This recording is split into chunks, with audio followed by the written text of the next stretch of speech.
Allah wahdahu la syarikalah wa asyhadu anna Muhammadan abduhu wa rasuluh. Allahumma sholli wa sallim wa barik ala sayidina Muhammadin wa ala alihi wa sahbihi ajmain. Amma ba'd. Alhamdulillah, senang sekali saya bisa berada di depan Bapak Ibu nih, tapi sebelumnya mohon maaf kalau saya duduknya lebih tinggi dari Bapak Ibu nih. Sebenarnya kalau tempatnya nggak terlalu besar saya harusnya duduk di bawah ya ya. Cuman karena saya butuh meja untuk memperlihatkan sesuatu, jadi saya mohon maaf kalau saya duduknya lebih tinggi dari Bapak Ibu. Senang sekali saya bisa berada di sini dalam menyebarkan ilmu Islam. Ilmu Islamnya, tapi ilmu Islam bukan yang mungkin Bapak Ibu pernah dengar. Ya, yang kami sebarkan ini adalah disebut ilmu kristologi, Pak. Nah, apa itu ilmu kristologi? Ilmu kristologi itu adalah salah satu cabang ilmu yang mempelajari tentang posisi Nabi kita, Nabi Isa alaihissalam di dalam agama Nasrani atau agama Kristen, ya Pak. Tetapi tujuan kita belajar kristologi ini bukan berarti kita mau jadi orang Kristen, bukan. Tapi kita mengetahui posisi Nabi kita, Nabi Isa alaihissalam di dalam agama Nasrani diperlakukan seperti apa, dianggap seperti apa, ya, dan disembah sebagai Tuhan. Nah, untuk itu di dalam ilmu kristologi ini kita mempelajari bagaimana sejarah terbentuknya agama Nasrani atau agama Kristen, bagaimana terbentuknya kitab-kitab mereka, ada masalah apa di dalam kitab mereka. Oh, kalau kita bahas Quran nggak ada masalah, semuanya mutawatir ya Pak ya, istilahnya gitu kan. Dan semuanya ayat yang ada di dalam Quran 100% firman Allah SWT. Tetapi kalau yang di kitab sebelah, kalau kita pelajari, ternyata itu masih ada, firman Allahnya masih ada, ya, kebenarannya masih ada, tetapi sudah tercampur dengan kebatilan. Kebatilannya apa saja? Nah, itu yang dipelajari di kristologi. Ya, kalau kita mengetahui ada kebatilan apa di dalam kitab mereka, kan kita jadi sudah tahu, kita yang umat Islam. Jadi kalau ada orang yang ngajak-ngajak kita, yuk Bu masuk gereja gitu, nah kan kita udah tahu jadinya. Nah, ngapain kita masuk ke sana, wong kita udah punya kitab yang 100% dijamin dijaga oleh Allah SWT sendiri, betul kan? Itulah tujuan kita belajar kristologi, ya. Buat kami, oh ya, saya belum mengenalin diri ya. Apa sudah tahu semua ya? Sudah ya? Oh belum, ada yang belum? Oh ya, mohon maaf saya belum mengenal. Tadi soalnya udah didengar-dengar ada Donditan gitu, saya pikir udah kenal. GR berarti saya ya. Nama saya Donditan Pak. Nah, kalau yang nanya-nanya Tan itu apa? Tan itu marga. Saya kan keturunan Tionghoa. Tan itu marga saya. Marga itu bahasa Hokiannya, bahasa dialek Cina itu Sebu gitu. Jadi saya Dondi setan gitu Bu. Setan Bu, bukan seton Bu ya. Nah, saya kelahiran Semarang, ya. Saya numpang lahir di Semarang, ya. Katanya orang tua saya dulu saya lahir di Jalan Dr. Cipto, apa rumah sakit, apa namanya? Panti Wiroso, Panti Wiloso. Oh ya, saya malah nggak tahu Panti Wiloso. Cuman belum setahun orang tua saya sudah bawa saya ke Nusa Kambangan. Cilacap Pak maksudnya Pak, bukan pulaunya ya. Kalau dengar Nusa Kambangan, oh napi gitu. Nah, saya tumbuh besar di Cilacap. Ketika saya kecil, saya dikafirkan Pak sama orang tua saya. Nah, jadi saya dibawa ke gereja gitu. Ya. Mama saya sama nenek saya tuh mereka adalah Kristen yang militan. Wah, sama seperti ibu-ibu ini, militan. Hari Sabtu siang-siang aja ngaji, itu berarti militan Mbak. Ya, militan. Jadi nggak pernah absen ke gereja. Saya tumbuh besar di gereja. Sampai SMP saya pindah ke Jakarta, keluarga semua pindah Jakarta. Saya melanjutkan sekolah di Jakarta dari SMA sampai perguruan tinggi, sampai bekerja, sampai berkeluarga. Tiba-tiba kalau orang sini bilang kalau di Jawa Cilacap itu bilangnya ujuk-ujuk gitu Pak. Tahu ujuk-ujuk Pak ya? Tiba-tiba gitu lah ya. Kalau zaman sekarang orang taunya apa? Di handphone itu FYP gitu kali ya. Nah ya. Di handphone saya ingat itu tahun 2012 Pak. Tiba-tiba di handphone saya di YouTube nongol lah videonya almarhum Syekh Ahmed Didat. Pernah dengar Pak? Pernah ya? Semoga Allah merahmati beliau ya Pak ya. Waktu itu 2012. Tapi 5 tahun sebelumnya papa saya udah masuk Islam duluan Pak. Nah, papa saya. Waktu itu sih memang papa saya sudah bercerai dengan mama saya. Jadi saya melihatnya papa saya tuh masuk Islam hanya karena pergaulan gitu ya. Jadi setelah itu saya malah jadi mengamati Islam. Baru mengamati Bu, belum belajar gitu ya. Tapi yang saya amati bukan Islamnya waktu itu, Muslimnya, orang-orangnya gitu, yang saya amati gitu. Kalau saya lihat di sekitar saya ya orang Muslim baik-baik. Tapi kalau ngeliat di TV, orang Islam kok kerjanya ribut sana, ribut sini, sweeping sana, sweeping sono gitu. Kesannya seolah-olah Islam itu jadi mengajarkan sesuatu yang dianggap kekerasan gitu ya. Nanti belum lagi kita tahu dulu ada peristiwa apa itu yang di Amerika tuh WTC ya, 9/11. Nah, jadi Islam memang sering di media itu digambarkan sebagai agama kekerasan. Namun setelah saya menonton almarhum Syekh Hamid Didat videonya, yang mana dia membuka-buka kitab saya, loh saya sebagai orang Kristen kitabnya dibuka-buka panas dong Pak. Iya dong, mosok kitab saya diacak-acak gitu. Tapi setelah didengerin loh, kok ada benernya ya gitu. Loh, apa bener begitu gitu. Penasaran, saya buka kitab. Jadi saya nonton video tuh sambil buka kitab Pak. Seolah-olah saya lagi belajar kitab saya sama dia gitu. Ya, belajar kitab sama dai Muslim gitu. Apa yang dia katakan ternyata kok ada benernya. Maksud saya gini, dia bisa membuktikan bahwa di dalam kitab saya itu ada yang namanya plagiarisme. Tahu Bu? Plagiarisme bukan semacam klepon Pak ya. Apa itu nyontek gitulah. Ada yang persis plek sama gitu, identik sama. Jadi kalau kita, nah mendingan saya sambil pegang ini. Ini panitia kalau naruh koper selalu terbalikin. Saya bukan apa-apa, soalnya berat ini Bu. Sebentar ya Pak ya, tuh kan kunci lagi. Sebelumnya saya izin dulu nih ke DKM. Saya mau buka kitab-kitab orang di sini, boleh ya? DKM-nya mana? Hah? Boleh Pak? Kitab-kitab orang nih Pak soalnya nih. Nah, kalau saya ngomong sambil pegang buktinya kan enak Pak. Jadi dulu ketika saya nonton video beliau, ini kan satu kitab Pak ya. Kita mengenal dengan mushaf Quran. Di Quran kita mengenal ada surat-surat ya Bu ya. Ada surat-surat, ada ayat-ayat. Di sini juga begitu ya.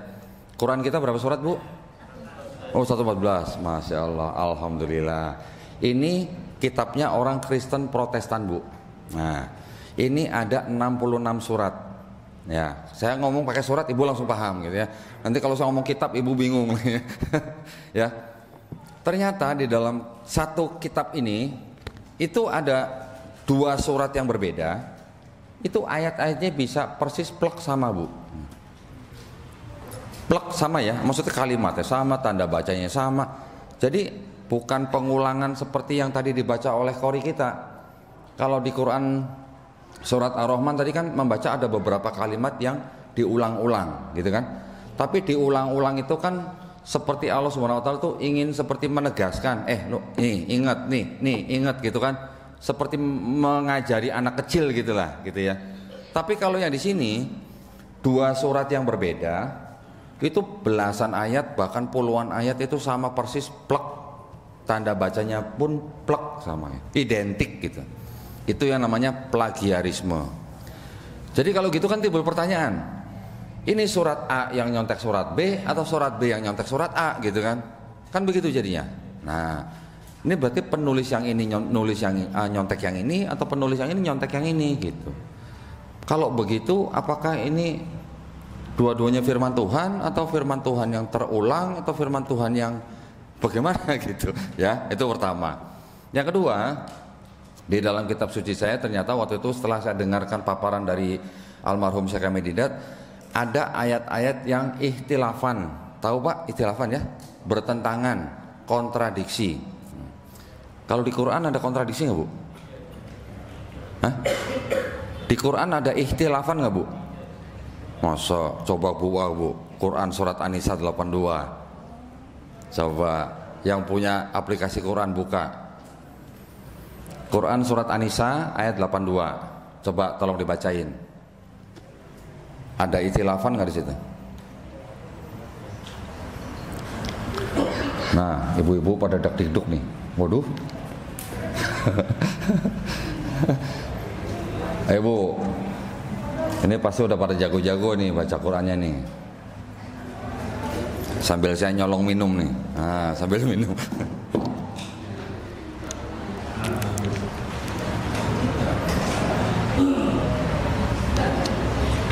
Ada Pak? Di Quran ada pertentangan nggak? Ikhtilafan. Ibu harus tahu loh. Ada ya? Nah, silakan Bu. Andainya aturan itu tidak datang dari sisi Allah, tentulah mereka memerlukan banyak pertentangan. Nah itu pertentangan tuh. Ada kan Bu kata pertentangannya? Ada kata ikhtilafan di situ ya. Artinya di situ ayat itu menegaskan kalau Quran tidak berasal dari Allah Subhanahu wa taala, pasti banyak ikhtilafan, pasti banyak pertentangan. Ya Bu ya. Itu artinya Allah Subhanahu wa taala sendiri menjamin bahwa di dalam Quran tidak ada yang namanya pertentangan. Kata ikhtilafannya ada Bu, gitu. Ibu udah deg-deg aja Bu. Nah, ternyata di dalam kitab yang dulu saya imani ini banyak kontradiksi, banyak ikhtilafan. Ya, banyak pertentangan. Kenapa? Karena ternyata yang menulis kitab ini ya itu kira-kira ada 40 orang 40 orang dalam rentang waktu 1500 tahun. 40 orangnya ini nggak ada yang saling kenal, dari bangsa yang berbeda, dari budaya yang berbeda, dari lokasi yang berbeda. Jadi masing-masing menulis dalam rentang waktu 1500 tahun, terus kemudian dikumpulkan oleh orang-orang zaman dulu menjadi satu kitab ya. Jadi kalau banyak pertentangan berarti kan tidak berasal dari yang menciptakan atau yang memberikan wahyu, begitu ya. Memang masih ada beberapa wahyu, ada beberapa yang disebut sebagai firman Tuhan masih ada. Karena saya bisa bilang begitu kenapa? Karena memang sejalan gitulah atau setara dengan ayat-ayat di dalam Quran. Contoh misalnya di kitab ini ada ayat yang berbunyi Shema Israel Adonai Elohenu Adonai Ehad. Ada kata Ehad. Nah, kita mungkin tiap hari tiap sholat mungkin kita baca Qul huwallahu ahad. Ada ahad, ada ehad. Itu sama sebenarnya ya. Shema Israel Adonai Elohenu Adonai Ehad itu artinya dengarlah hai bangsa Israel, Allah Tuhan kita, Allah itu Esa. Artinya itu sebenarnya ya. Berarti kan sama. Terus kemudian ada juga ayat yang mengatakan Allah itu bukan manusia, Allah itu bukan anak manusia di sini. Kita juga membaca lam yalid walam yulad, sama ya, setara. Ada lagi nanti ayat yang mengatakan tidak ada sesuatu apapun yang serupa dengan aku. Aku ini maksudnya Tuhan di bumi. Berarti kan sama dengan walam yakullahu kufuwan ahad. Nah, ayat-ayat itu ada di sini. Jadi saya anggap itu masih ada sisa-sisa firman Tuhan, itulah ya, mirip karena setara dengan Quran ayatnya. Yang tadi yang Shema Israel itu ada di surat Ulangan pasal 6 ayat 4. Nah, Ibu kalau mau catat, wah, Ibu mau belajar kristologi nih Ibu nih. Ya. Terus kalau yang bilang Tuhan bukan manusia, Tuhan bukan anak manusia, itu ada di Bilangan, surat Bilangan pasal 23 ayat 19. Kalau yang bilang tidak ada sesuatu apapun yang serupa dengan aku, itu ada di surat Keluaran pasal 9 ayat 14. Nah, jadi masih ada ya. Tapi karena mungkin ini gabungan dari tulisan banyak manusia, makanya banyak kontradiksi. Karena ada kontradiksi, berarti kan seperti tadi saya bilang, dalam satu kitab masih ada kebenaran, tapi bercampur dengan kebatilan. Kontradiksinya bukan 1 2 Bu, sini ratusan. Bahkan ada yang membuat daftarnya sampai 700 kontradiksi. Saya pelajarin hampir semuanya, ternyata ya boleh dikatakan dari segitu banyaknya memang ada perbedaan, tapi banyak perbedaan-perbedaan itu yang tidak krusial gitu. Tidak krusialnya maksudnya ada perbedaan satuan, ada perbedaan jumlah dan sebagainya, tapi itu bisa dijawab atau diselesaikan dengan cara mengkonversi gitu. Ya, zaman dulu kan konversi, orang zaman dulu kan beda dengan kita. Zaman sekarang aja kita dengan Amerika aja beda gitu kan satuannya. Kita taunya liter gitu kan. Kalau orang Amerika taunya galon gitu. Kalau orang Yahudi zaman dulu taunya bat namanya Pak. BATH, bat. Contoh seperti itulah. Jadi setelah saya saring dari 700-an itu, yang saya anggap kontradiksi ini tidak bisa dijawab dengan seperti yang konversi itu ada kira-kira 275 kontradiksi. Ya, di satu kitab ini. Nah, 275 kontradiksi itu sudah saya buat dalam bentuk tabel. Nah, ketika misalnya masalah A ada 4 ayat atau ada 2 ayat yang berkontradiksi, yang berbeda, kita kan nggak usah menafsirkan, kita cuma baca aja, oh beda gitu. Nah, saya buat tabel kira-kira total 275 kontradiksi, yang 85 sekarang sudah saya jadikan buku. Monggo Bapak Ibu kalau mau baca kontradiksinya ada di depan di buku saya. Nah, terus kemudian begini jadinya, kembali sedikit ke depan, bahwa tujuan kita buka kitab orang ini ya untuk mempelajari kristologi ini bukan untuk jadi Kristen, tetapi tujuannya adalah untuk membentengi iman ibu-ibu, iman bapak, akidah ibu, akidah keluarga kita semua dari upaya-upaya pendangkalan akidah dan upaya-upaya pemurtatan. Masih ada nggak Pak upaya pemurtatan Pak? Masih Pak? Masih Pak ya? Masih Pak? Masih banyak? Hah? Masih ada? Ada ya? Oke, kalau masih ada saya terus nih keliling nih. Kalau nggak ada saya pulang nih Bu. Ya, memang saudara-saudara kita yang Kristen itu apa namanya ya? Diperintahkan oleh agamanya, diperintahkan oleh kitabnya untuk mencari orang di luar agama mereka untuk masuk agama Kristen. Memang ditugaskan. Ada ayatnya di sini, ya. Saya bacakan di sini. Nanti jangan dikira saya ini apa asumsi gitu. Surat Matius pasal 28 ayat 19. Karena itu pergilah, jadikanlah semua bangsa ya, muridku, murid Yesus maksudnya. Baptislah mereka dalam nama Bapa dan Anak dan Roh Kudus. Ini ayatnya. Ini yang disebut sebagai amanat agung gitu. Perintah bagi setiap orang Kristen untuk mengajak orang lain masuk Kristen. Ini ayatnya ada. Disebut amanat agung. Tapi sayangnya ayat ini tidak asli gitu. Tidak asli maksudnya apa? Sisipan. Sisipan artinya apa? Ada pemikiran manusia yang dimasukkan menjadi ayat gitu di sini. Ini ayat sisipan yang dilakukan oleh gereja Romawi di abad kedua ya. Ini sisipan. Tapi sudah jadi ayat dan dijadikan perintah untuk menginjili orang lain gitu. Nah, jadi dengan kita belajar seperti ini, kalau kita tahu di dalamnya ada plagiarisme, di dalamnya kita tahu ada kontradiksi, di dalamnya kita tahu ada ayat sisipan. Ini baru satu contoh ya, sisipan. Belum lagi nanti ada ayat tambahan, belum lagi nanti ada ayat pinjaman, pinjam tapi nggak dibalik-balikin gitu ya. Itu membuktikan bahwa di dalam kitab mereka ternyata memang sudah ada campur tangan manusia. Berbeda dengan Quran ya. Kalau Quran campur tangan manusianya ada nggak Bu? Kalau mushaf Quran ada campur tangan manusia nggak Bu? Ada, karena ditulis oleh sahabat-sahabatnya. Qurannya tidak ada. Qurannya murni dari kalamullah ya, diberikan kepada Nabi Muhammad SAW melalui malaikat Jibril alaihissalam. Tetapi campur tangan manusianya di dalam mushaf Quran ada, hanya ditulis, namanya dikodifikasi namanya gitu ya. Kalau kitabnya mereka ini namanya dikanonisasi namanya. Kanonisasi itu artinya apa?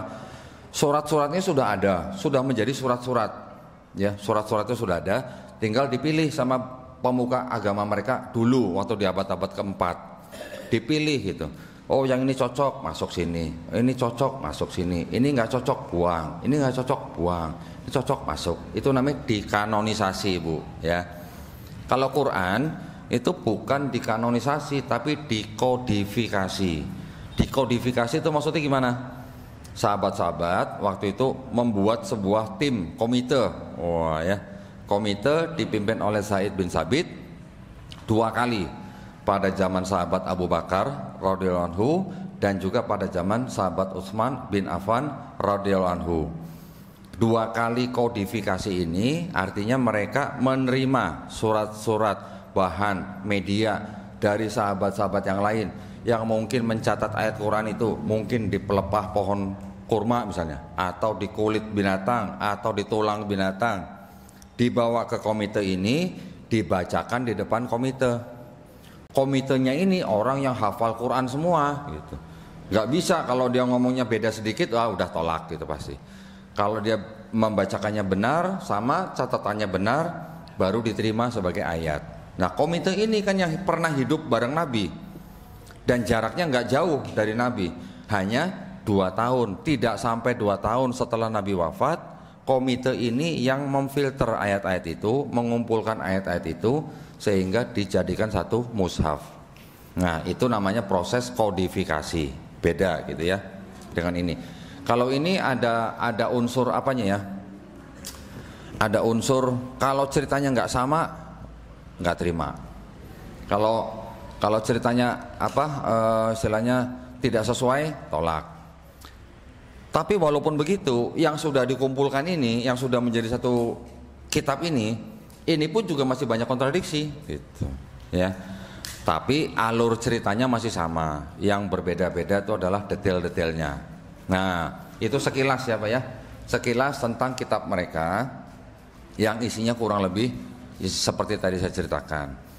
Sekali lagi, tujuan kita belajar ini bukan untuk membenci orang Kristen, bukan untuk memusuhi orang Kristen, bukan ya.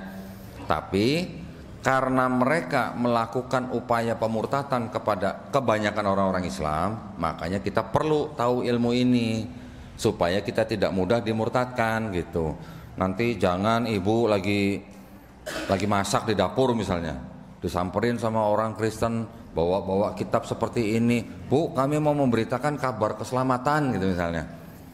Ibu-ibu misalnya lagi repot, lagi marah, anaknya susah diatur segala macam, marah-marah nih, malah ngusir pakai gagang sapu misalnya, pergi gitu pakai gagang sapu, nanti difoto. Nah yang salah yang pegang gagang sapu atau yang pegang ini Bu? Yang pegang gagang sapu gitu ya. Kalau saya di rumah didatengin misionaris, malah saya ajak ngopi, kita ngobrol gitu, kita buka semua satu-satu kitabnya. Banyakan kitab saya malah daripada kitab misionaris gitu. Nah jadi tujuan kita menyebarkan ilmu kristologi ini, satu ya, pertama tadi bukan untuk membenci orang Kristen, bukan untuk memusuhi orang Kristen, bukan untuk memecah belah persatuan dan kesatuan Republik Indonesia, sama sekali bukan. Tujuannya tidak lain, tidak bukan untuk membentengi akidah umat Islam dari upaya-upaya pemurtatan. Memang belajar kristologi itu nggak bisa sejam 2 jam, banyak ya. Karena yang dipelajari itu dari mulai sejarah terbentuknya agama mereka, sejarah terbentuknya kitab mereka, ada permasalahan apa, ada perbedaan apa. Karena di Kristen sendiri Bu, masih belum selesai ininya akidahnya. Akidahnya itu belum selesai. Kristen secara umum yang kita bisa lihat itu ada 3 kelompok utama, ya Pak ya. Yang pertama disebut kelompok Trinitarian. Nah, Trinitarian ini kelompok Kristen yang percaya Trinitas atau Tritunggal. Pernah dengar Pak ya, Tritunggal? Bapa, Putra, Roh Kudus. Bapa Tuhan, Putra Tuhan, Roh Kudus Tuhan. Tapi bukan 3 Tuhan Bu, 1 Tuhan. Paham Bu? Oh enggak, alhamdulillah enggak paham. Kalau paham saya malah khawatir ya. Itu adalah akidahnya mereka. Mereka mempercayai Tuhan yang Maha Esa itu bisa menjelma jadi manusia dengan diperkuat oleh Roh Kudus, menyelamatkan manusia dari dosa dengan cara mati di atas kayu salib. Itu keyakinan orang Kristen. Kita nggak boleh apa ya? Nggak boleh ganggu kepercayaan orang lain. Itu akidah, itu keyakinan, itu agama yang diakui oleh negara Republik Indonesia. Ya itu monggo, kita boleh hidup sebagai sesama anak bangsa, tetap harus saling menghormati. Ya, pertama tadi Trinitarian. Yang kedua, kelompok Kristen Unitarian. Unitarian itu mengenal Yesus juga, tapi bukan sebagai Tuhan. Tidak menyembah Yesus sebagai Tuhan. Dianggapnya Yesus hanya ciptaan yang paling mulia, bahkan lebih mulia dari malaikat, ya, tapi tetap bukan Tuhan. Kelompok yang ketiga namanya Kristen Oneness, kesatuan gitu. Mereka mengatakan Bapa atau Tuhan Yang Maha Esa ini itulah Yesus. Yesus itulah Bapa gitu. Jadi mereka tidak kenal tiga pribadi, tapi kenal satu pribadi. Gitu. Nah, Kristen yang Oneness ini sudah dibantah oleh Quran di surat Al-Maidah ayat ke-72. Telah kafirlah orang yang mengatakan Allah adalah Isa putra Maryam. Itu Kristen Oneness gitu. Kalau Kristen yang Trinitarian sudah dibantah juga oleh Quran surat Al-Maidah, surat yang sama ayat ke-73. Sungguh telah kafirlah orang yang mengatakan Allah adalah salah satu dari yang tiga. Ya kan? Itu Trinitas. Tapi Quran juga membantah konsep ketuhanan Kristen yang sekarang mungkin sudah nggak ada. Apa itu? Kristen yang menyembah Maria ibu Yesus sebagai Tuhan. Ada nggak Pak Kristen yang menyembah Maria sebagai Tuhan? Dulu ada, malah di Arab Pak, malah di Arab Saudi. Kristen-Kristen yang menyembah Maria sebagai Tuhan malah adanya di Arab di abad keempat sebelum Quran diturunkan. Ya, itu mungkin masih ada ketika Quran diturunkan. Makanya Quran surat Al-Maidah juga ayat ke-116 dikatakan nanti insya Allah akan ada dialog antara Allah SWT dengan Nabi Isa alaihissalam, di mana Allah SWT bertanya kepada Nabi Isa, apakah kamu pernah menjadikan dirimu dan ibumu sebagai sesembahan selain aku? Berarti dianggapnya apa?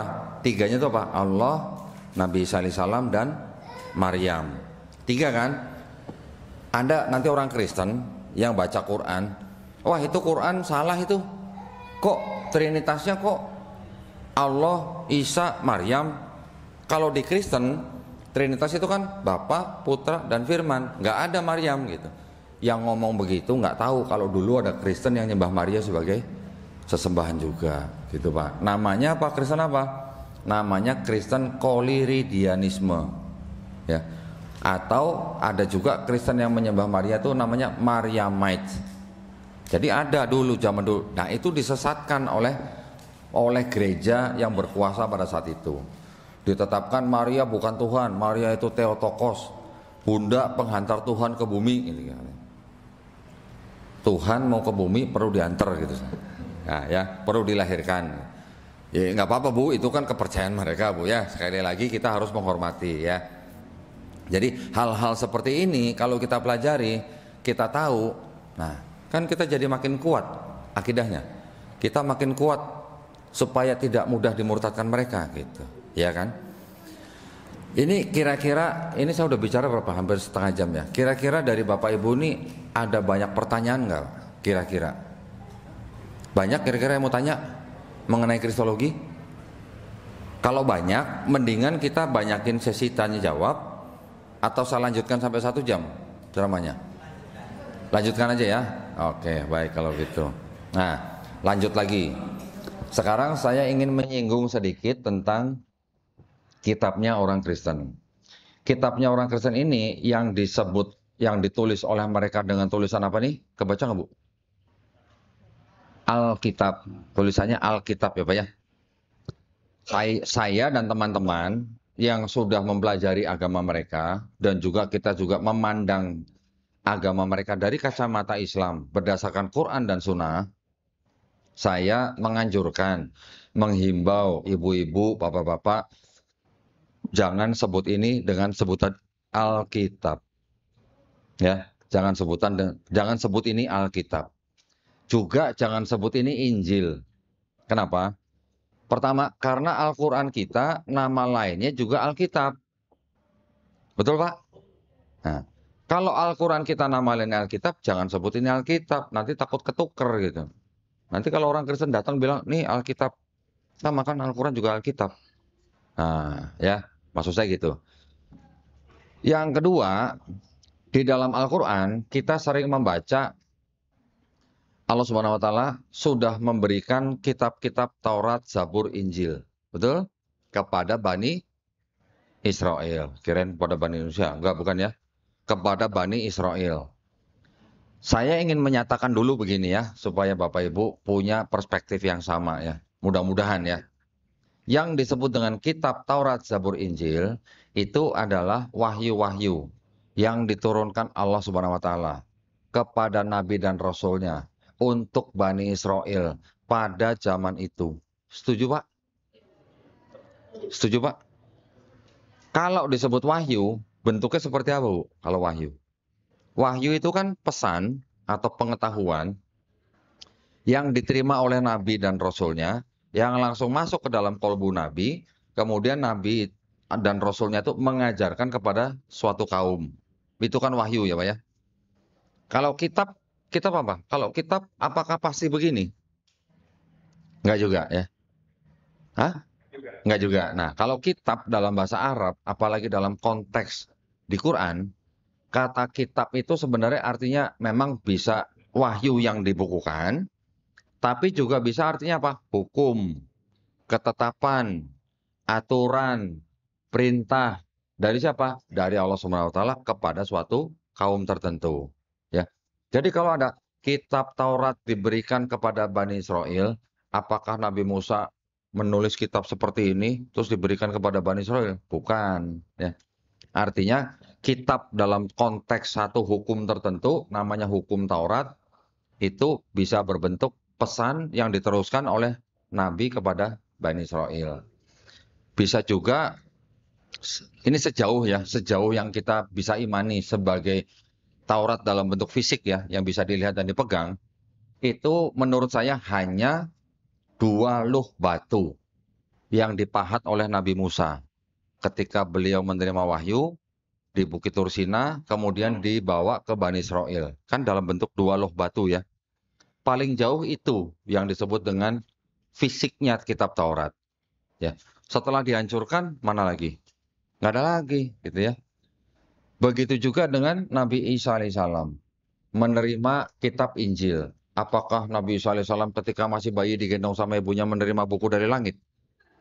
Enggak, ya. Jadi itu adalah wahyu juga yang diterima oleh bayi Nabi Isa yang nantinya setelah dewasa dia akan memberitahukan kepada Bani Israel. Pesannya adalah untuk hidup secara apa? Zuhud, gitu ya. Karena Bani Israel pada saat itu sedang dalam penguasaan oleh bangsa Romawi, gitu ya. Jadi, kalau begitu pertanyaannya, apakah yang disebut dengan kitab Taurat, Zabur, Injil itu ini? Nah, apakah ini yang disebut kitab Taurat, Zabur, Injil? Bukan, Bu ya? Alhamdulillah, ibu-ibu sudah pada pinter nih. Waduh, belajar di mana, Bu? Masya Allah, Alhamdulillah. Nah, ini penting buat kita ya. Jangan menganggap bahwa yang disebut kitab Taurat, Zabur, Injil itu kitabnya orang Kristen. Dan juga kitabnya orang Yahudi. Nah, pernah lihat Bu, kitabnya orang Yahudi? Belum ya? Nih, saya bawa nih. Saya kemana-mana jadi kayak tukang buku nih, Pak. Nah, ini kitabnya orang Yahudi. Kitabnya orang Yahudi ini namanya, kalau dari situ nggak kebaca ya, saya perlihatkan yang ini aja. Namanya Tanakh. Nah, ini tulisannya Tanakh. Ya, Tanakh ini ada 3 kumpulan kitab, 3 kumpulan surat-surat ya. Jadi 3 surat-surat menjadi satu kumpulan. Total ada 3 kumpulan dijadikan satu kitab menjadi kitab Tanakh. Nah, ini kitabnya orang Yahudi. Singkatannya adalah Torah, Nevi'im, Ketuvim. Torah, Nevi'im, Ketuvim. Torah itu yang disebut dengan 5 kitab Musa. 5 kitab Musa di dalam sini namanya Kejadian, Keluaran, Imamat, Bilangan, Ulangan. Ya, nggak usah dihafalin, Pak. Kemudian kitab Nevi'im itu adalah kitab nabi-nabi. Nabi-nabinya siapa aja? Ada Yeskiel, Yeremia, Yesaya, Hagai, Habakuk, Ayub, Yunus, Maleaki, dan sebagainya. Nanti ada lagi kumpulan kitab-kitab yang disebut dengan Ketuvim, itu adalah surat-surat dari orang-orang bijak atau termasuk nabi. Ada disebut dengan kitab Mazmur. Nah, kita di Quran mengenal dengan kata Zabur, gitu ya. Kemudian ada Amsal, ada Pengkhotbah, ada Ratapan, ada Kidung Agung, dan sebagainya. 3 kumpulan kitab dijadikan satu, namanya Tanakh. Tanakh ini ditulis dalam bahasa Ibrani. Nah, ini seperti ini. Nggak disorot ya? Kamera nggak zoom ya? Nggak usah. Ya, dalam bahasa Ibrani. Bahasa Ibrani juga ditulis seperti bahasa Arab, ditulis dari kanan ke kiri. Ya. Kitab ini disusun tahun 450 sebelum Masehi. Sebelum. Berarti hampir 5 abad sebelum ada Nabi Isa alaihissalam. Ya. Sebelum Nabi Isa alaihissalam lahir, sudah ada kitab ini. Jadi ini kitabnya orang Yahudi. Ya. Kitabnya orang Yahudi yang dalam bahasa Ibrani ini itu diterjemahkan ke dalam bahasa Yunani. Nah, ini.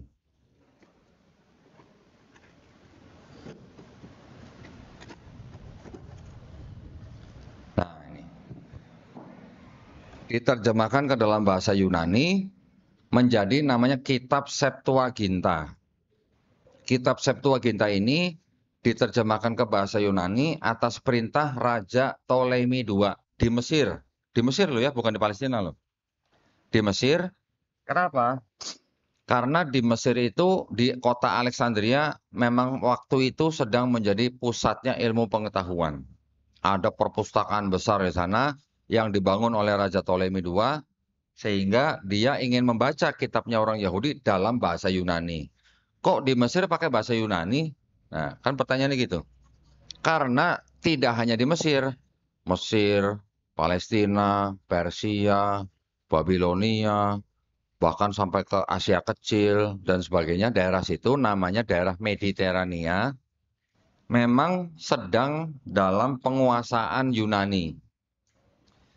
Kalau kita pernah dengar Raja Alexander Agung, ya pernah dengar ya, itu menguasai daerah situ, menguasai wilayah situ. Jadi makanya semua daerah situ pasti ada juga bicara bahasa Yunani.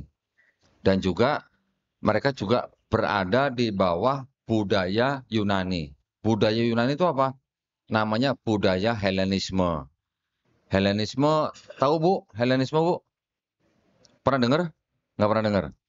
Kalau Zeus pernah dengar Bu? Zeus? Sering. Tahu dari mana Pak Zeus Pak? Mitologi. Oh ya, saya pikir dari judi online. Bukan ya? Nanti ada lagi Hercules. Pernah dengar ya Hercules ya? Dewa-dewa gitu lah. Jadi itu adalah memang budayanya Helenisme Yunani yang mana mereka percaya ada dewa yang paling tinggi tapi di bawahnya ada dewa-dewa yang lebih rendah. Nah, kepercayaan itu disebut sebagai budaya Helenisme, tapi kepercayaannya disebut dengan henoteisme. Henoteisme, Bu. Bukan ateisme, bukan politeisme. Ada lagi nih, namanya henoteisme. Jadi kalau ateis tidak percaya Tuhan. Monoteis percaya Tuhan satu. Politeis banyak Tuhan. Kalau henoteis banyak Tuhan tapi ada satu yang supreme, yang utama, tapi di bawahnya ada yang lebih rendah. Itulah. Jadi ada dewa ini dianggap sebagai ketua dewa, yang lain di bawahnya banyak dewa-dewa. Gitu. Ada dewa, ada dewi. Gitu. Nah, dewa ini bisa beranak pinak, Pak. Gitu. Dewa Zeus bisa punya anak namanya Helen dari dewi yang lain. Nanti bisa punya anak dari manusia namanya Perseus. Punya anak dari manusia lagi namanya Hercules. Punya anak lagi dari dewi yang lain namanya Hermes. Tahu Bu, Hermes Bu? Merek tas gitu katanya. Kalau ibu-ibu taunya merek tas. Kalau bapak-bapak denger Hermes langsung ngumpet pura-pura nggak denger ya Pak ya. Nah itu adalah budaya Helenisme yang memang sedang sedang apa namanya ya, sedang merambah daerah situ. Jadi orang-orang situ termasuk orang-orang Yahudi itu memang sedang hidup di bawah budaya Helenisme. Nah, yang namanya budaya menguasai sebuah daerah atau wilayah tentu saja kan mempunyai pengaruh kepada orang-orang yang tinggal di situ. Contohnya ini tadi, ya, dari bahasa Ibrani sampai diterjemahkan ke bahasa Yunani. Nah, setelah diterjemahkan, selesainya abad kedua, kira-kira tahun 132 sebelum Masehi, kitab ini beredar terus nih, beredar terus sampai Nabi Isa lahir, sampai Nabi Isa alaihissalam diangkat, sampai beberapa ratus tahun setelah diangkat.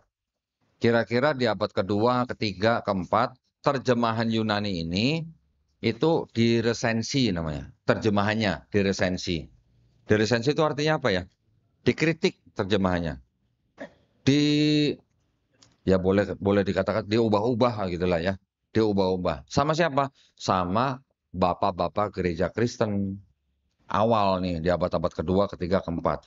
Bapak gereja Origen menulis ulang dalam bahasa Yunani, tapi dengan terjemahan versi dia. Ditulis ulang oleh Lucian, juga dengan versi dia. Ditulis ulang oleh Hesisius di abad keempat, juga dengan versi dia. Kan ditulis ulang terus nih. Dengan terjemahan mereka masing-masing, versi mereka gitu. Nah, yang versinya Hesisius itu, yang akhirnya pada akhir abad keempat, itu ditempel dengan kitabnya orang Kristen. Nah, Kristen juga punya kitab sendiri, punya surat-surat sendiri gitu ya, yang sudah dipilih-pilih itu.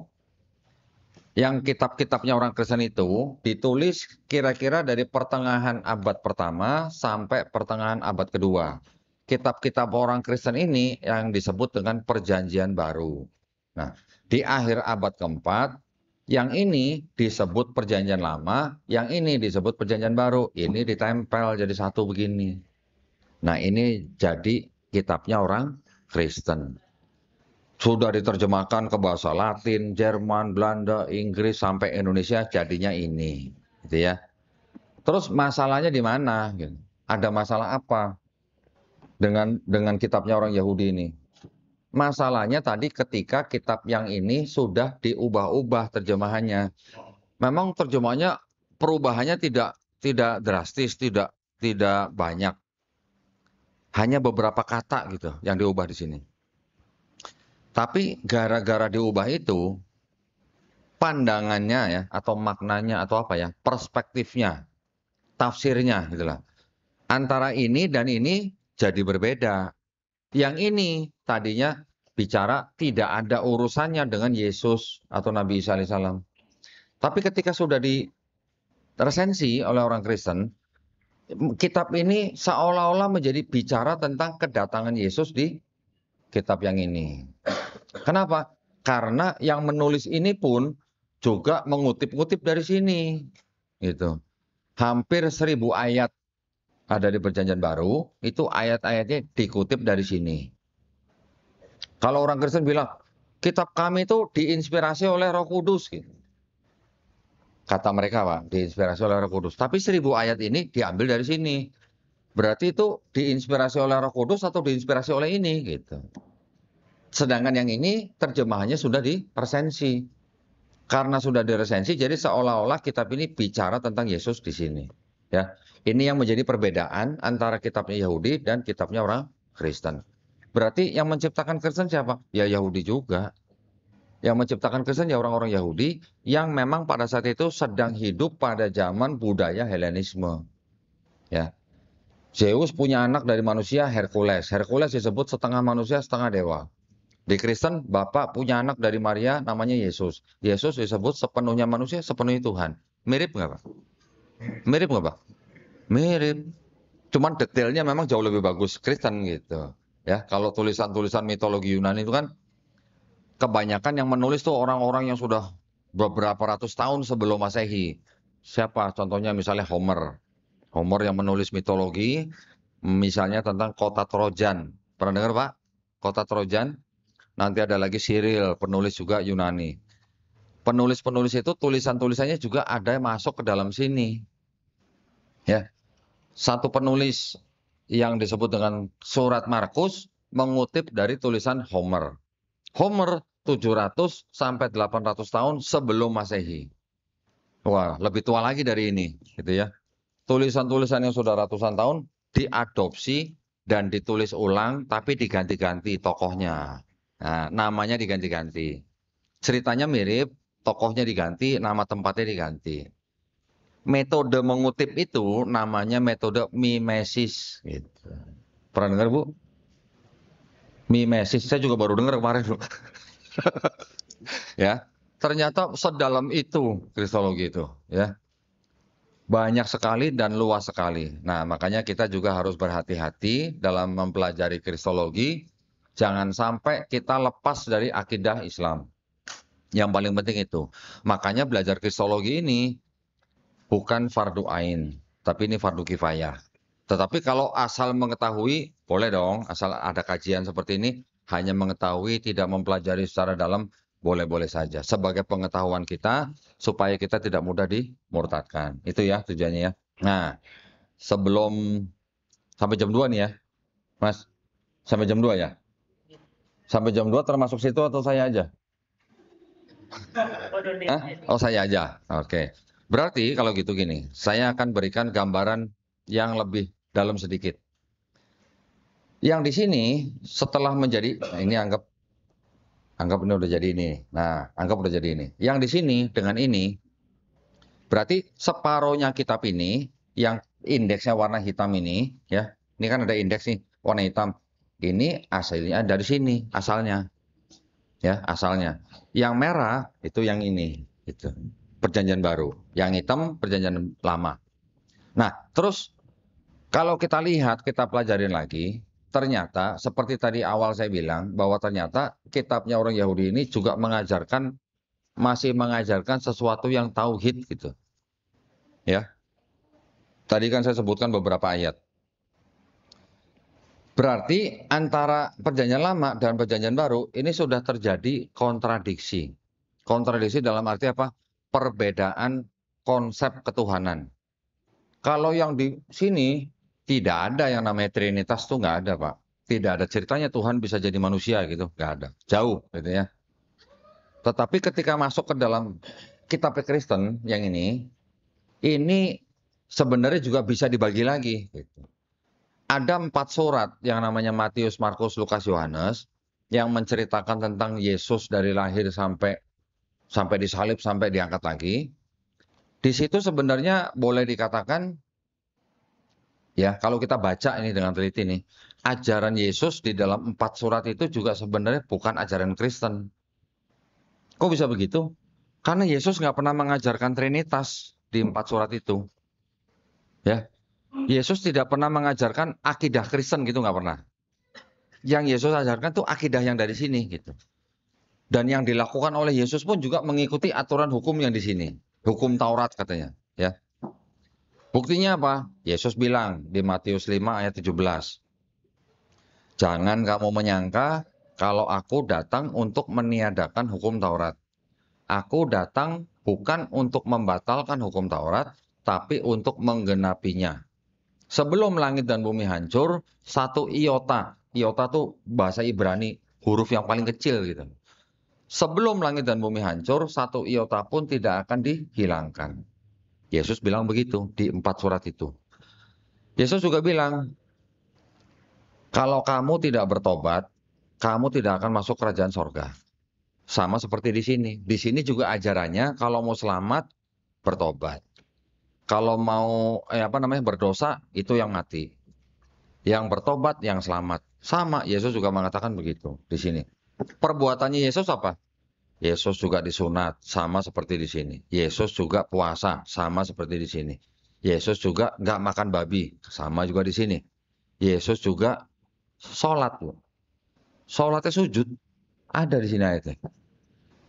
Terlepas daripada siapa yang disalib, cerita Yesus di sini, jenazahnya turun dari salib dikafani, sama dengan di sini. Nah, sekarang agama apa? Yang laki-lakinya disunat, agama apa yang puasa, agama apa yang nggak makan babi, agama apa yang sholatnya sujud, agama apa yang kalau meninggal jenazahnya dikafanin. Lah kok malah kita? Ya, kok malah kita yang melakukan? Berarti apa kalau begitu? Hah? Kalau Yesus yang melakukan apa yang seperti kita lakukan, ya mungkin jumlah rokaatnya beda gitu lah ya. Mungkin mungkin kalau Yesus disunatnya hari ke-8, kita agak mundur sedikit misalnya gitu. Kita sholatnya sujud sama. Terus puasanya, Yesus di sini puasanya 40 hari, 40 hari. Kita sholat Ramadan 30 hari. Tambah sholat Syawal 6 hari. Ya, tambah sholat-sholat sunnah gitu sedikit. Nggak beda jauh lah, 40 sama 30 sama kita ya.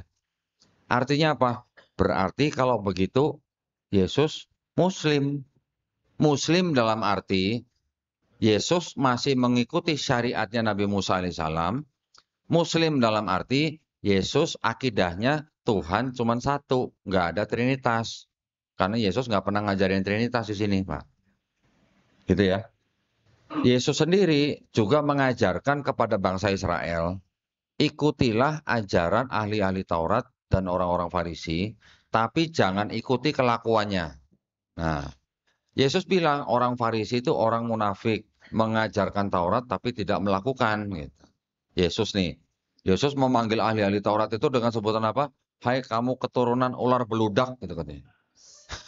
Jadi kejam memang ya. Itu karena saking mungkin Yesus marah mungkin di sini, bilang mereka itu adalah orang munafik, mengajarkan Taurat tapi tidak melakukan. Nah, jadi kalau kita baca dengan open mind gitu, dengan terbuka, tanpa doktrin, kita bisa melihat bahwa Yesus sebenarnya yang diceritakan dalam 4 surat itu Muslim, seorang Muslim, tidak mengajarkan Kristen. Tetapi setelah 4 surat itu, ada surat-surat yang disebut dengan Roma, Galatia, 1-2 Korintus, 1-2 Timotius, Kolose, Filemon, Titus, dan sebagainya. Itu adalah yang dianggap sebagai surat-suratnya orang yang bernama Paulus. Pernah dengar, Bu, Paulus? Bukan tukang kredit sebelah, bukan, Bu ya? Ini yang disebut dengan Paulus ini adalah sebenarnya juga orang Yahudi. Dia bapaknya dari suku Benyamin, ya. Yahudi 12 suku, suku yang paling kecil, paling bungsu itu adalah suku Benyamin. Tapi ibunya Paulus itu orang Yunani. Nah, biasanya kalau anak tumbuh besarnya lebih dekat ke siapa? Ke bapak atau ibu? Ibu ya. Nah, ibunya Paulus orang Yunani gitu. Memang Paulus dia mengaku sebagai pelaku Taurat tanpa cacat gitu. Dia ngakunya begitu dan dia pernah jadi warga negara Romawi. Dia sendiri juga mengaku gurunya muridnya Rabi Yahudi yang terkenal Gamaliel gitu. Jadi dia sendiri juga mengaku melakukan Taurat. Tapi ketika dia sedang mencari atau memburu pengikut-pengikut Yesus, suatu kali perjalanan ke kota Damsyik, di tengah perjalanan dia dan teman-temannya mengaku melihat cahaya, mendengar suara.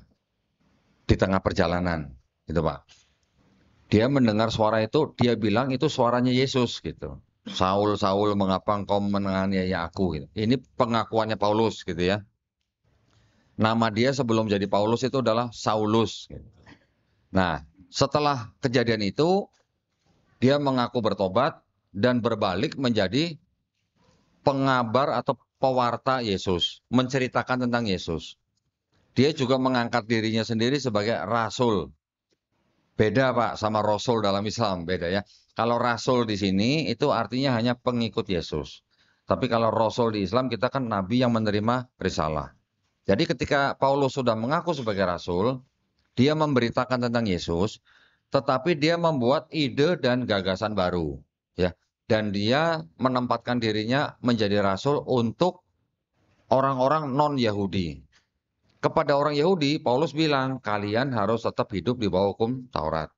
Tapi kepada orang non-Yahudi, yang doyan makan babi, yang takut disunat, gitu. Paulus bilang, kalian tidak harus hidup di bawah hukum Taurat. Hukum Taurat itu sudah batal ketika Yesus mati di atas kayu salib. Bedanya di situ. Nah, Yesus sendiri nggak pernah bilang, kalau saya nanti akan disalib untuk menebus dosa kalian dan hukum Taurat batal gitu, nggak pernah. Kan beda berarti kan?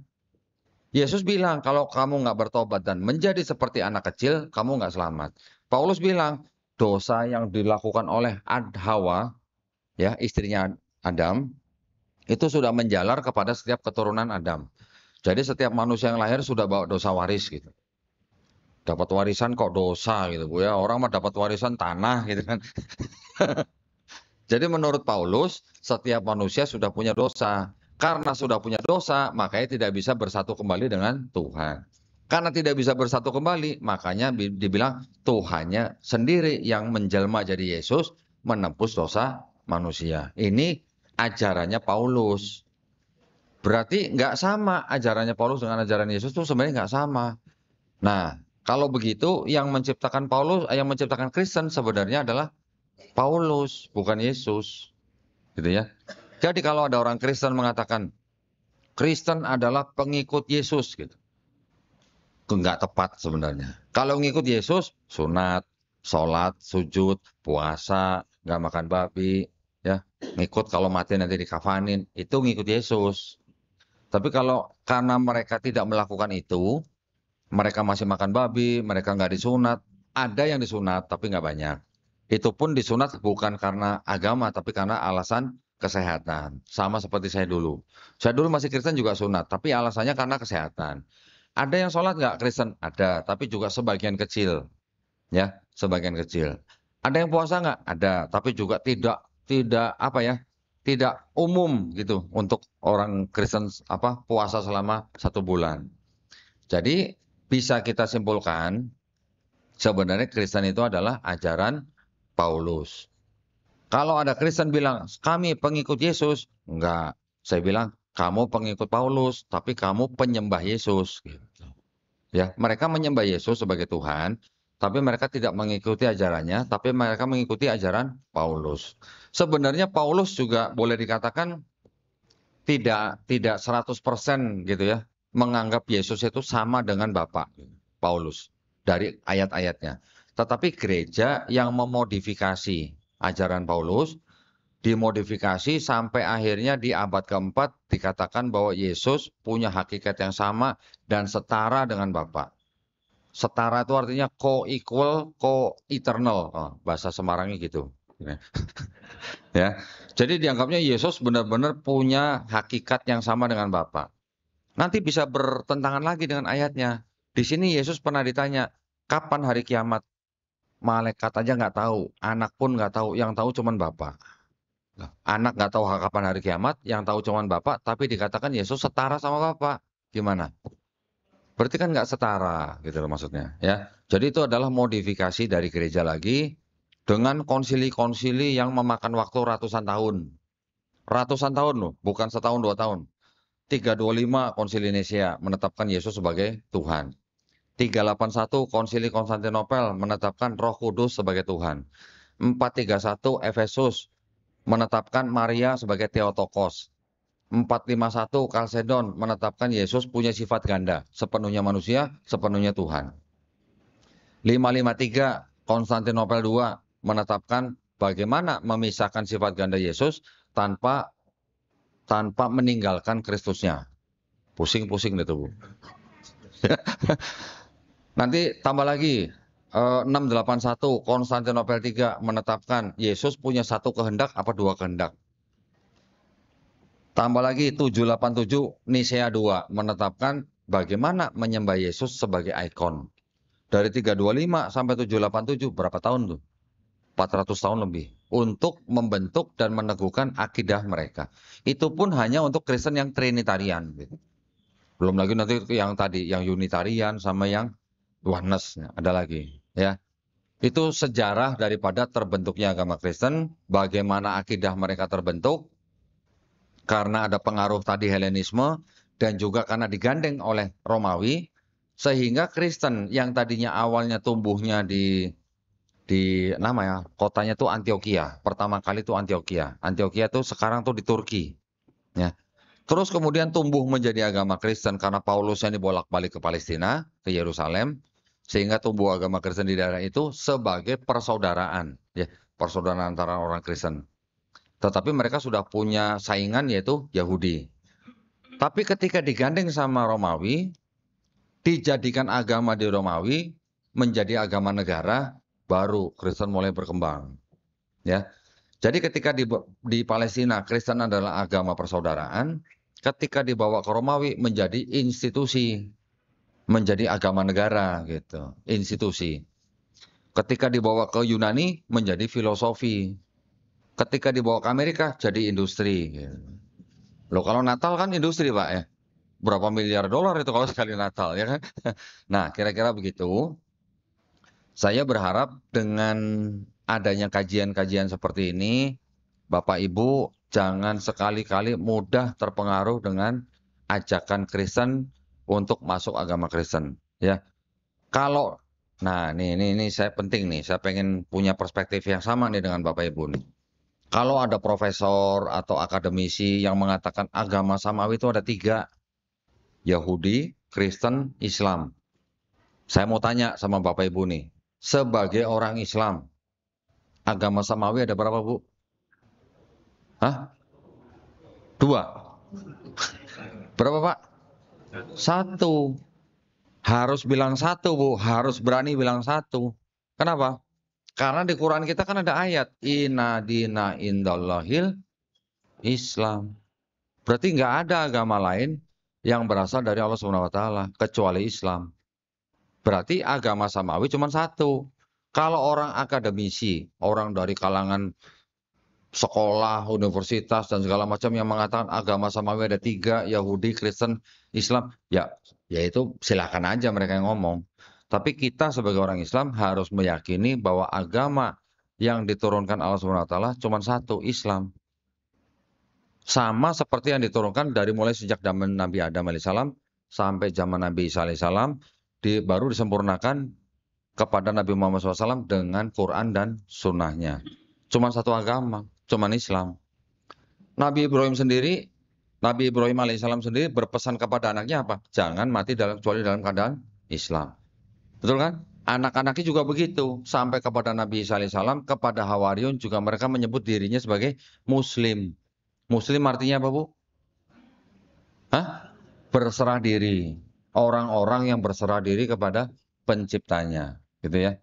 Muslim artinya orang yang berislam. Islam artinya berserah diri, selamat, damai, patuh, taat, tunduk. Kepada siapa? Kepada pencipta kita.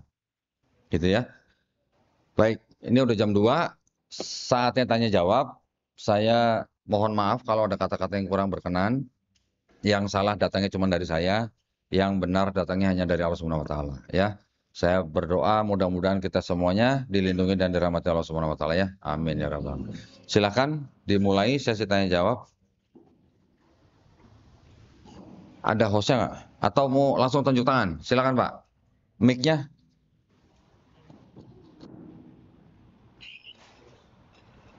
Oh, mic-nya cuma 1.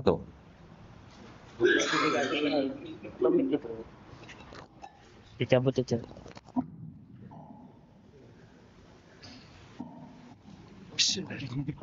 Assalamualaikum warahmatullahi wabarakatuh. Nama saya Khairul. Perkenankanlah, mohon maaf kami bertanya. Yang pertama, sepengetahuan saya, nama Kristen itu tidak ada di Al-Quran.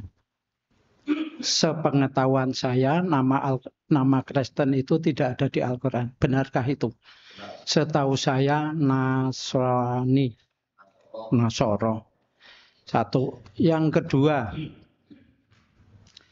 kedua ada di Al-Baqarah 151, janganlah kamu mengangkat Yahudi dan Nasrani untuk dijadikan pemimpin. Nah, konteksnya di situ kaitannya tafsirnya ini kenapa? Barangkali ada tafsir yang ada di dalam kitabnya Kristen dan Yahudi. Mohon dijelaskan. Yang ketiga, di situ Yahudi, kitabnya Yahudi dan Injilnya. Jadi Al-Baqarah 151, kita tidak boleh mengangkat seorang pemimpin dari Yahudi dan Nasrani.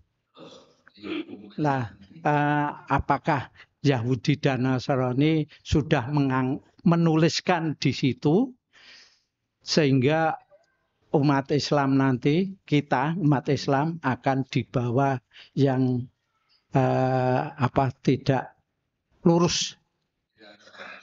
Ya, nah, oke.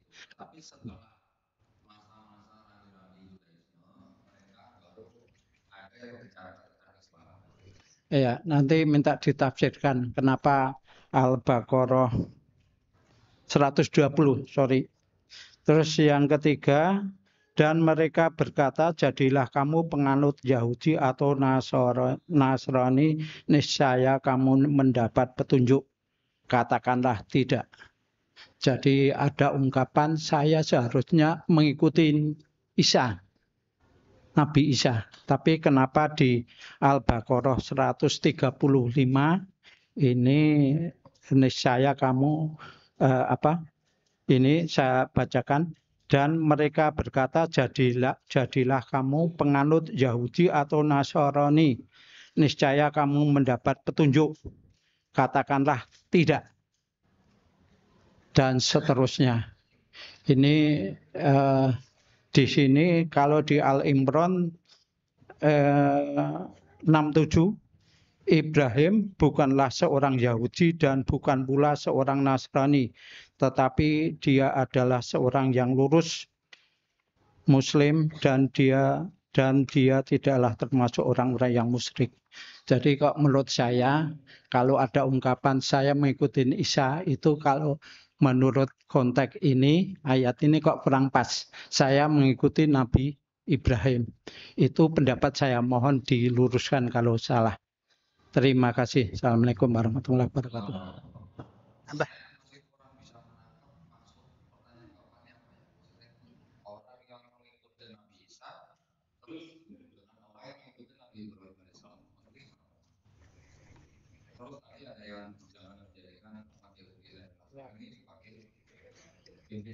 Ya, ini saya berangkat dari Al-Baqarah 135. Terjemahannya, dan mereka berkata, jadilah kamu penganut Yahudi atau Nasrani, niscaya kamu mendapat petunjuk. Katakanlah tidak, berarti kita mengikuti Nasrani atau Yahudi tidak akan mendapat petunjuk.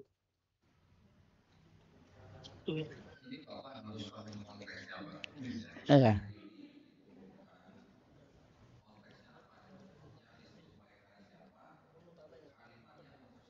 Ya.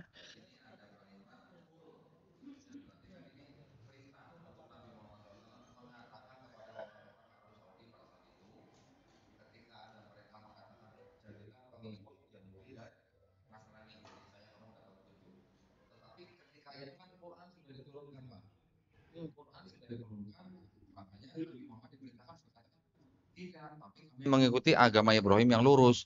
Kalau mengikuti Yahudi dan Nasrani, istilahnya begini Pak, pada saat itu orang-orang Yahudi dan orang-orang Nasrani itu yang sudah beberapa lama dari nabi-nabi mereka, itu kan mereka yang sudah merubah-rubah ajarannya Pak. Sudah merubah-rubah ajaran nabi-nabinya. Orang-orang Yahudi sudah ada yang mengubah-ubah yang diturunkan melalui Nabi Musa alaihissalam. Orang Nasrani juga sudah mengubah-ubah apa yang sudah diturunkan melalui Nabi Isa alaihissalam. Itu yang dimaksud itu Pak ya. Tetapi kalau yang di sini ini maksudnya ya pada saat ayat ini diturunkan, Quran diturunkan, ya sudah jangan katakan tidak. Kita mengikuti milah Ibrahim. Milah Ibrahim itu artinya juga sebenarnya yang dikatakan masih murni gitu Pak. Masih murni yang diturunkan Allah SWT sebelum Taurat diturunkan kepada Bani Israel. Sekarang gini, keluarganya, misalnya keluarga dari Nabi Muhammad SAW, sebelum Quran diturunkan, kan mereka semua kan ini yang tidak mau mengikut menyembah berhala pada saat itu Pak ya. Kan dikatakan mereka yang mengikuti milah Ibrahim. Milah Ibrahim ini kan udah aturan hidup, perintah hidup, ketetapan yang sudah diturunkan kepada Nabi Ibrahim alaihissalam. Tetapi yang dari Taurat, Injil yang sudah diubah-ubah oleh pengikutnya, yaitu yang tidak akan dapat petunjuk, itu yang jangan diikuti. Kita ikutin yang dari milah Ibrahim. Gitu Pak, sampai Quran selesai diturunkan gitu. Ya Pak ya. Nah, silakan yang lain. Assalamualaikum warahmatullahi wabarakatuh. Oh ya. Oh iya ya. Iya. Kalau dari pemaparan tadi, apa tips atau trik atau jurusnya agar kita itu terbentengi dari upaya-upaya pemurtatan? Itu yang pertama. Kemudian karena semua nabi itu kan muslim, itu bagaimana sejarahnya sehingga pengikut-pengikutnya itu sampai melenceng ya, sehingga melahirkan agama-agama baru. Karena kan kalau nabinya muslim, otomatis umatnya kan seharusnya muslim semua gitu. Terima kasih. Assalamualaikum warahmatullahi wabarakatuh. Waalaikumsalam warahmatullahi. Nah, jadi kalau untuk umat Yahudi, kita sudah membaca di Quran Al-Baqarah ayat 79 bahwa mereka sendiri suka merubah-rubah ayat dari Allah SWT, dan mereka mengatakan itu berasal dari Allah. Hanya untuk apa? Hanya untuk dijual dengan harga yang murah. Itu Yahudi. Kalau Nasrani atau yang sekarang menjadi Kristen, itu mereka mengubah-ubah karena hasil daripada budaya yang sedang mereka hidup gitu. Budaya Helenisme, ada lagi nanti lanjut dari 63 sebelum Masehi sampai 600-an Masehi, mereka hidup di bawah budaya paganisme Romawi. Kalau Yunani punya dewa Zeus, Romawi punya dewa Jupiter. Kalau dewa Zeus punya anak Hercules, dewa Jupiter punya anak Merkuri. Itu adalah budaya-budaya memang sudah ada pada saat itu, pada zaman itu, di tempat itu, yang sudah ada ratusan tahun, bahkan ribuan tahun sebelumnya. Budaya-budaya itu yang bisa menjadikan orang melencengkan agama ajaran dari nabi-nabi. Ya. Kalau mau dikatakan begini, ajaran Yahudi, Yudaisme, ajarannya ya, saya nggak bicara orangnya nih. Ajarannya sebenarnya boleh dikatakan tauhid, ya, bisa dikatakan monoteisme, ya. Tetapi setelah menjadi Kristen yang sudah tercampur dengan Helenisme, sudah tercampur dengan paganisme, sudah tercampur dengan Platonisme, ini boleh dikatakan jadi politeisme. Jadi ada monoteisme, politeisme. Ketika dicampur jadi satu, berarti monoteisme campur politeisme. Jadi apa tuh? Monopoli itu kan. Ya, udah jadi satu makanya. Walaupun orang Kristen kalau ditanya, Tuhan kamu ada berapa? Satu. Esa. Yakin? Yakin. Tapi, nah, ada tapinya. Selalu di belakang ada tapinya. Tapi bisa bermanifestasi dalam 3 pribadi. Tinggal kita tanya, kenapa mentoknya di angka 3 gitu? Boleh nggak? Itu kan pertanyaan simpel. Kenapa pribadinya Tuhan berhenti di angka 3 gitu? Kenapa nggak 5? Kenapa nggak 10? Kenapa nggak 100?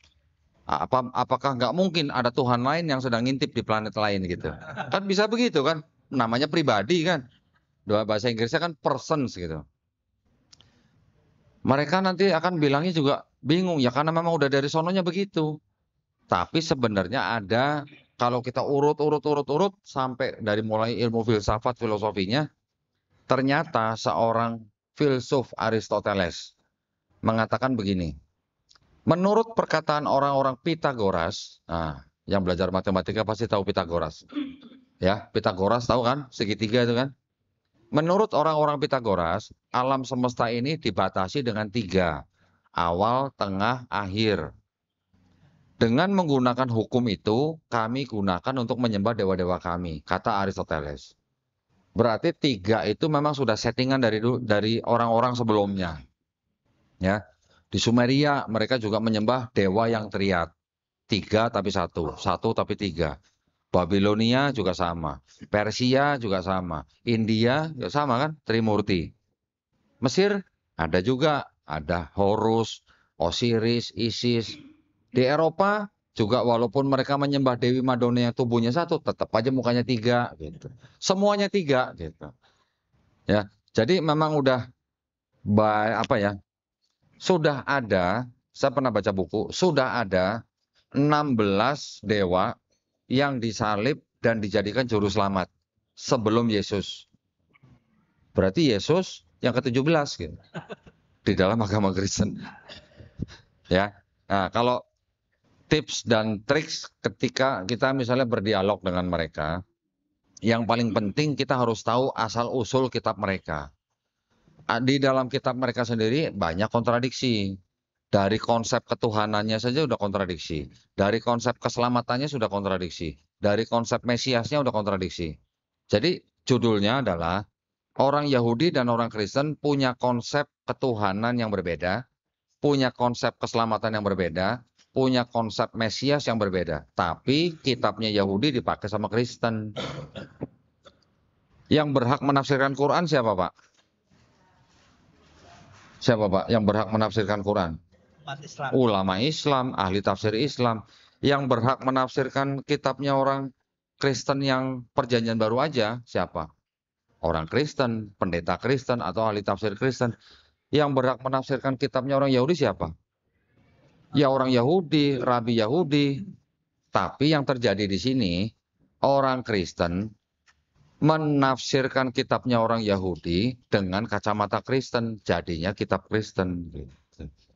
Sedangkan kitab ini masih dipakai sama orang Yahudi. Tapi dipakai juga sama orang Kristen, tapi ditafsirkan berbeda. Itu yang paling penting. Kalau kita nggak tahu sejarah itunya, kita akan berdebat dengan mereka ya hanya paling-paling jatuh-jatuhnya pada akhirnya apa? Lakum dinukum waliyadin.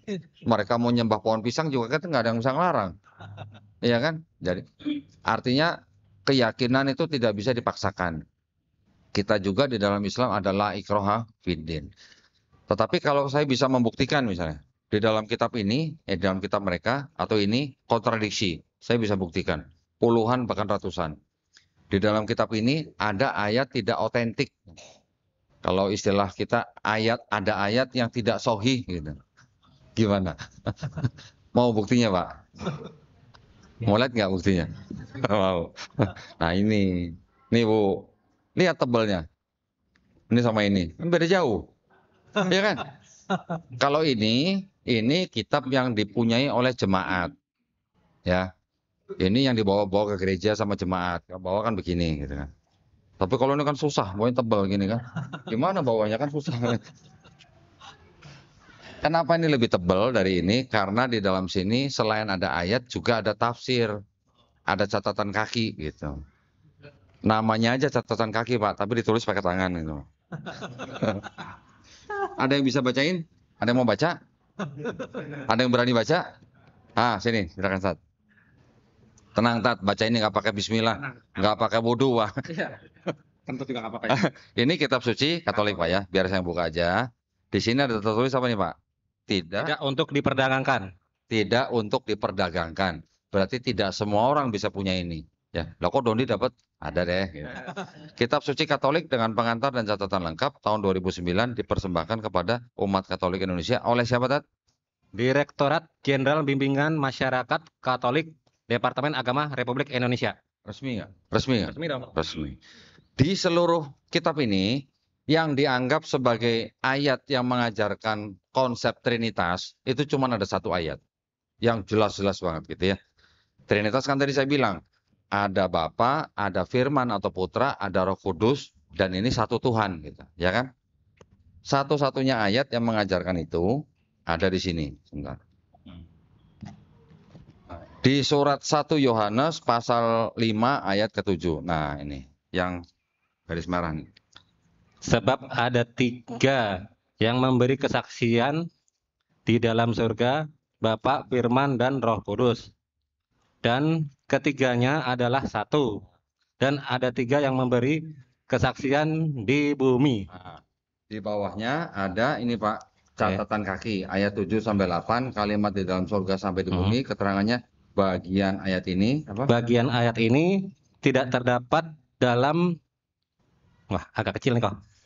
Naskah Yunani yang paling tua dan tidak pula dalam naskah-naskah yang paling baik dari Vulgata. Vulgata itu Bible terjemahan bahasa Latin di abad 4. Bagian ini kiranya aslinya adalah sebuah catatan di pinggir halaman salah satu naskah terjemahan Latin yang kemudian disisipkan ke dalam naskah-naskah oleh penyalin dan akhirnya bahkan disisipkan ke dalam beberapa naskah Yunani. Karenanya bagian ini pasti tidak asli. Bapak ini intonasinya kayaknya Disisipkan gitu kan. Terima kasih ya, Pak. Terima kasih. Alhamdulillah. Dikatakan apa? Pasti tidak asli. Tidak asli itu apa, Mas? Kata lainnya, palsu. Yang ngomong ini loh, bukan saya loh. Yang ngomong ini. Dan ini baru salah satu dari sekian banyak ayat yang tadi. Kenapa saya tunjukkan yang itu? Karena itu ayat yang dianggap mengajarkan Trinitas. Nah, tapi kan tidak semua orang bisa beli ini, Pak. Ya kan? Kemarin ada yang nawarin saya aja 15 juta nih satu buku. Ya gitu. Jadi kalau kita belajar Kristologi, bisa menggunakan sumber dokumen mereka sendiri, dan menyatakan apa yang ada dalam sini, ada ayat tidak asli, mereka masih mau percaya, ya monggo, itu kan hak mereka. Kita nggak boleh ganggu gitu ya. Tapi kalau pada orang yang membaca, ada yang habis baca ini, Pak, habis baca mikir begini, terus ditutup, terus dia nangis. Ada yang begitu. Saya tanya, Mbak, kenapa nangis? Berarti selama ini saya dibohongin sama gereja ya? Bukan saya yang ngomong ya, saya bilang gitu. Bersahadat, ada yang begitu. Banyak yang begitu ya. Banyak yang setelah membaca ini akhirnya bersahadat. Alhamdulillah. Silakan yang lain. Monggo, siapa duluan? Mic-nya mana mic-nya? Ini ibu-ibu. Oh, Bapak yang pegang mic. Waduh. Ya. Bismillah. Assalamualaikum warahmatullahi wabarakatuh. Mau tanya, Ustaz, bagaimana sejarah Injil Barnabas dan apakah sekarang masih ada pengikutnya? Yang katanya Injil Barnabas itu masih mensiarkan tauhid, apakah pengikutnya masih ada? Terus yang kedua, apakah sebenarnya makna arti dalam kitab Injil itu Eli lama sabachthani? Saya kira demikian.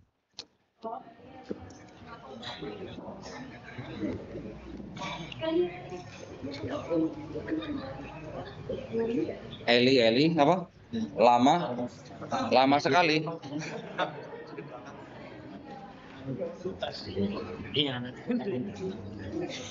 Ini Bapak nanya Injil Barnabas, jadi saya harus bongkar semua ini, Pak. Ini udah taruh paling bawah soalnya ini, Pak. Yang Bapak tanya Injil Barnabas itu yang mana, Pak? Yang ini,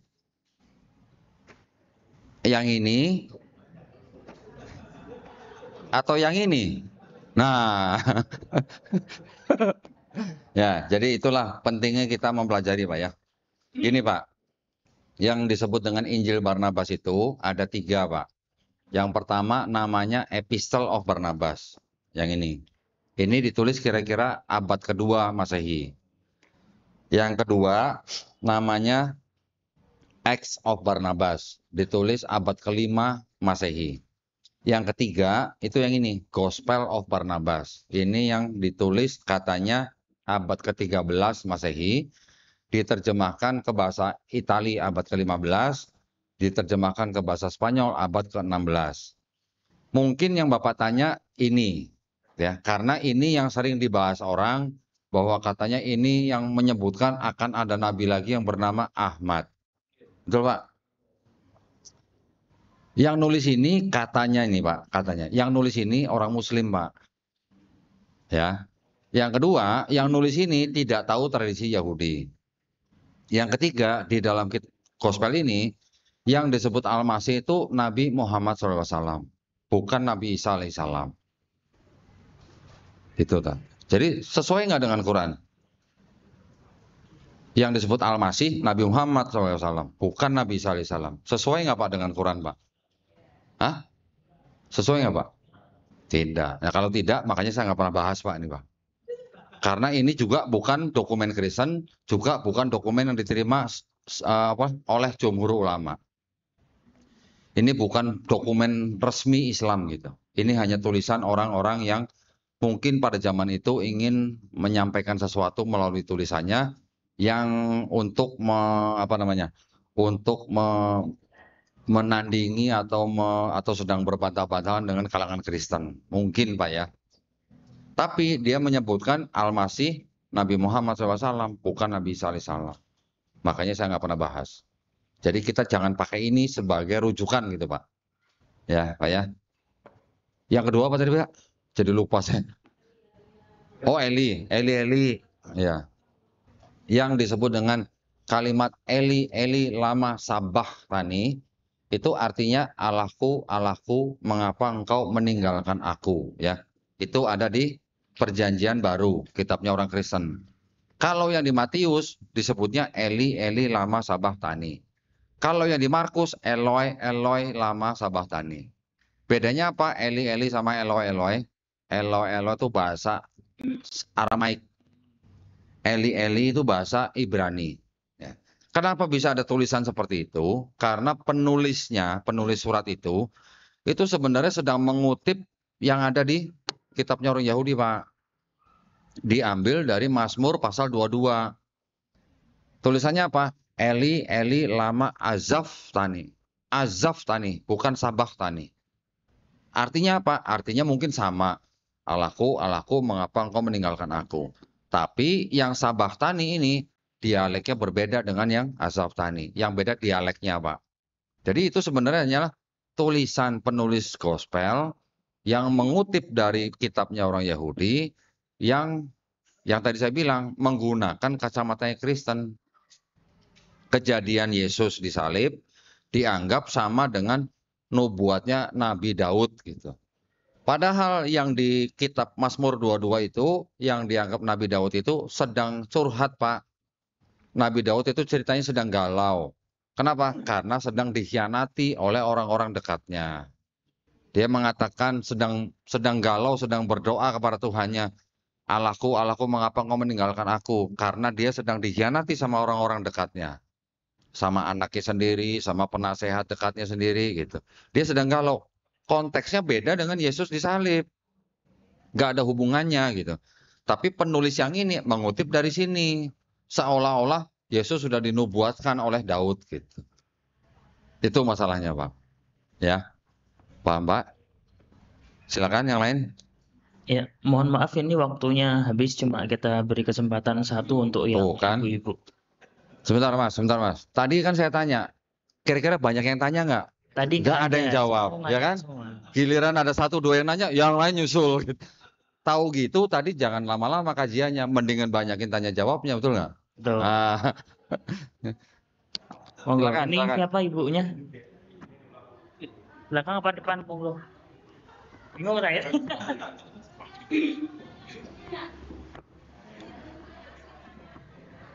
Assalamualaikum Ustadz. Waalaikumsalam. Ustadz, saya mau bertanya, Paulus itu kan bukanlah murid dari Yesus ya, bukan ke-12 murid dari Yesus. Paulus, ya, bukan. Karena itu dia bisa menuliskan ajaran-ajaran Yesus itu dari mana gitu? Bisa apa, Bu? Maksudnya? Dia menuliskan ajaran-ajaran Yesus, sedangkan murid-muridnya kan sudah nggak ada ya, sudah dibunuh gitu. Dia mendapatkan ajaran-ajaran dari Yesus itu dari mana? Dia tidak menuliskan ajaran Yesus, Bu. Ya. Dia nggak menuliskan ajaran Yesus. Kalau dia menuliskan ajaran Yesus, yang diajarkan Yesus itu harus ikut hukum Taurat. Dia menulis sendiri, Bu, dengan ide barunya bahwa kalau orang Yahudi termasuk Yesus, mereka orang Yahudi harus tetap hidup di bawah hukum Taurat, tetap nggak boleh makan babi, tetap sunat, tetap puasa dan sebagainya. Tapi Paulus menulis itu bukan untuk orang Yahudi. Dia menulis untuk orang-orang non-Yahudi. Nah, kepada orang non-Yahudi, Paulus bilang, kalian tidak harus hidup di bawah hukum Taurat. Kenapa? Karena dosa kalian sudah ditebus dengan matinya Yesus di atas kayu salib. Gitu, Bu. Ya. Jadi untuk orang Yahudi tetap harus hidup di bawah hukum Taurat. Untuk orang non-Yahudi tidak harus hidup di bawah hukum Taurat. Kenapa? Kalau begitu tidak harus hidup di bawah hukum Taurat, berarti masih boleh makan. Dan nggak perlu sunat. Gitu. Nggak sunat, boleh makan babi, perpuluhan jalan terus. Gitu. Tahu perpuluhan, Bu? Beda. Kolektor itu infak. Nah, kalau perpuluhan itu sifatnya seperti zakat. Tapi per bulan loh, Bu. Ya, per bulan. 10%, Bu. Tapi nggak semua gereja memungut perpuluhan ya. Kebanyakan dari yang Protestan aja yang memungut perpuluhan. Setiap bulan 10% dari penghasilan mereka. Ya macam-macam, bisa buat gereja, bisa buat gaji pendetanya, bisa buat kegiatan mereka gitu.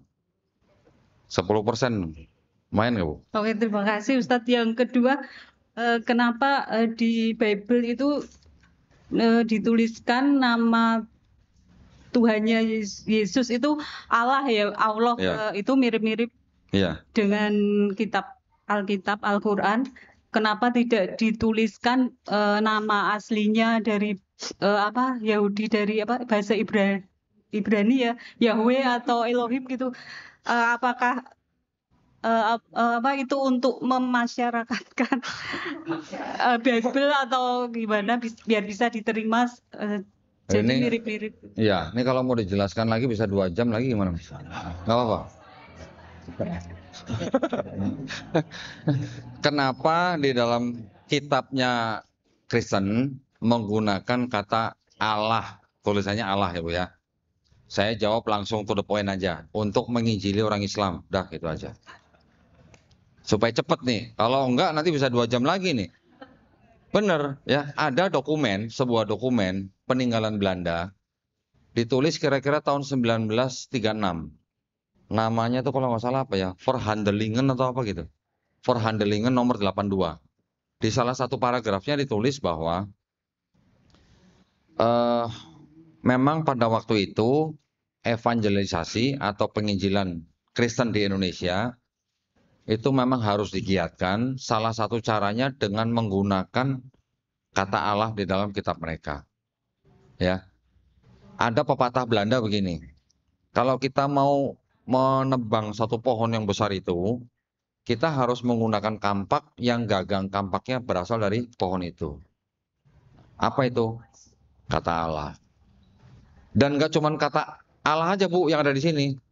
Ada kata Assalamualaikum, ada kata Insya Allah, ada kata masjid, ada kata Ka'bah. Istilah-istilah Islami ada di sini. Tujuannya apa? Untuk menginjili orang Islam. Dah, saya terus terang aja deh Bu, gitu. Ya. Tadi saya belum tunjukin ini nih Bu. Ini tulisannya apa? Kitab suci. Kebaca nggak? Kitab suci apa? Injil.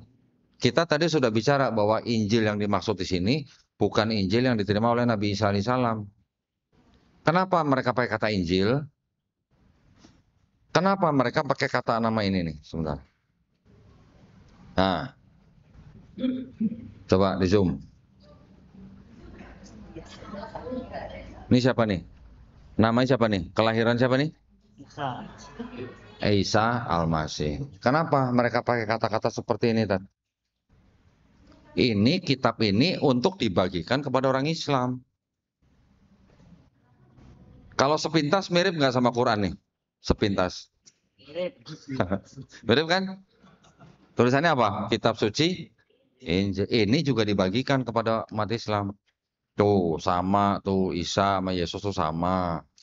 Yesus itu Isa Al-Masih. Allah juga Tuhan kita. Gitu. Ya. Kira-kira gitu Bu ya. Saya jawab to the point aja lah. Udah, silakan yang lain. Cukup Ustaz. Mohon maaf ini waktunya udah gimana nih? Waktunya udah selesai soalnya. Terserah, saya sih terserah moderator lah. Iya.